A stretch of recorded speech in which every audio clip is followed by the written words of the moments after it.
Right, today we're having a go in the brand new XC40, not just the most talked about mini SUV of the year, but possibly one of the safest modes of transport you can get. It has a 97% safety score from Euro NCAP. That's the highest in 3 years. And as an SUV, it's also cited as the best one today. This is the T3 engine. It's a 3-cylinder 1.5 158 horsepower. A sign of the future things to come, but also a landmark engine for Volvo as it's the first of its kind in 91 years. And so that is where we should start and find out what it's like.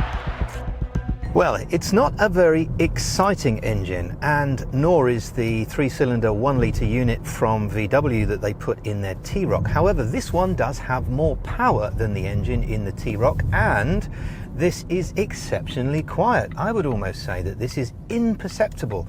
That adds to this feeling of quality. Volvo say most people are going to go for the diesel. I wouldn't. That would spoil it. Of course, traditionally Volvos have been known for being, well, what's the word I'm looking for? Oh yeah, boring. But not necessarily this one. This one is youthful and fresh and has been met with so much praise, it's already been given full marks from virtually every single person who goes near it. Well, that is the thing. But if you're going to say something's, 5 stars across the board, well, it has to be perfect. And I can already tell you that it isn't. Nothing is. In fact, there's a few things about this that are already disappointing me. For a start, 31 miles to the gallon average is not really very good for an engine as clever as this one. And for the safest car in the world, I was surprised that the auto handbrake doesn't come on by itself when the engine's off, which means you can roll away. Then there's the design. It only really comes into play on specific models, and in certain colours, it can look a bit too ordinary.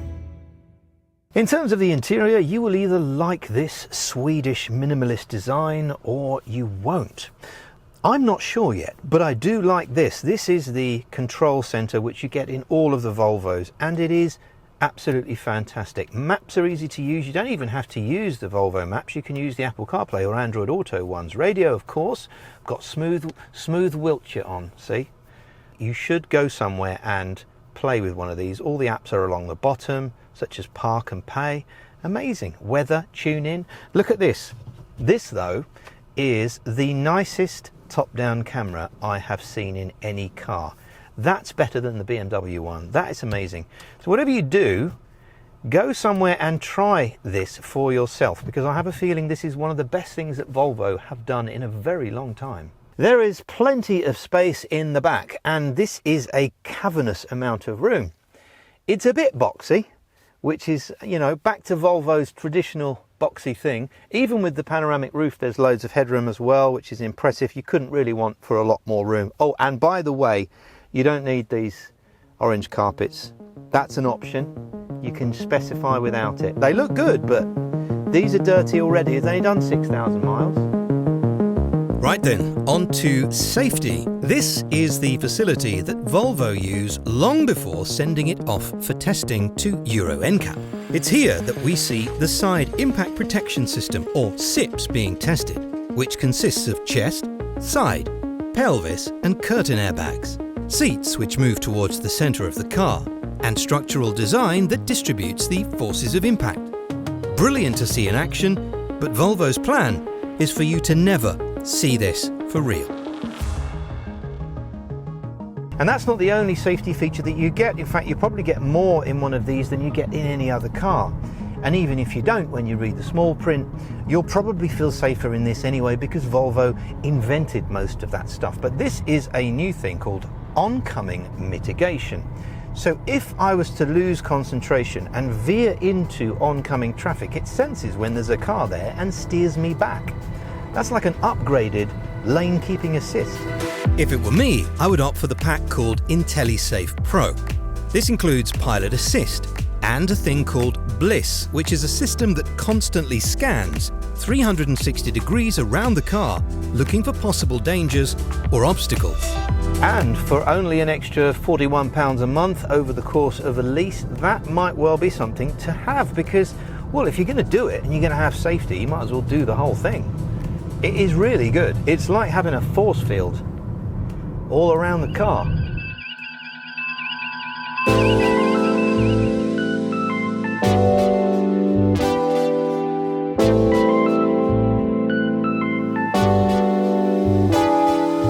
Right, onto the things that are not so good for me. First of all, the seat. Now, don't get me wrong, this is a very good seat and it's comfortable. However, it isn't a Volvo seat. I expected something a little bit more armchairy. However, that would make the interior of the car seem old-fashioned. So they can possibly be let off that.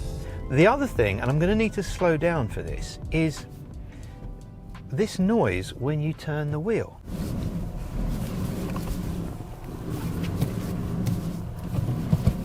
What is that? Is that a fault? Well, it's all right. It's a good job you're leasing because you can just take it straight in. Right, look at that. But other than that, oh yeah, no, one more thing, the price. Because in order to get one that looks as good as this does, the twin roof, all the spec, the nice wheels, you need to get an R design or you need to put the spec on it. That makes it more expensive. In fact, when I looked and compared it to a VW T-Roc, there was something like 10 grand in it. Again, not an issue if you're leasing, but worth mentioning. So, my favourite things, pardon the pun, were the steering wheel, the visibility, space and the engine. And if you choose a manual, you'll find you have the best gearbox that there is. In fact, I like this car so much, I was disappointed when they came to take it away. And I said to the man, I said, you know what, I like this car better than the XC40. And he laughed. But what does he know?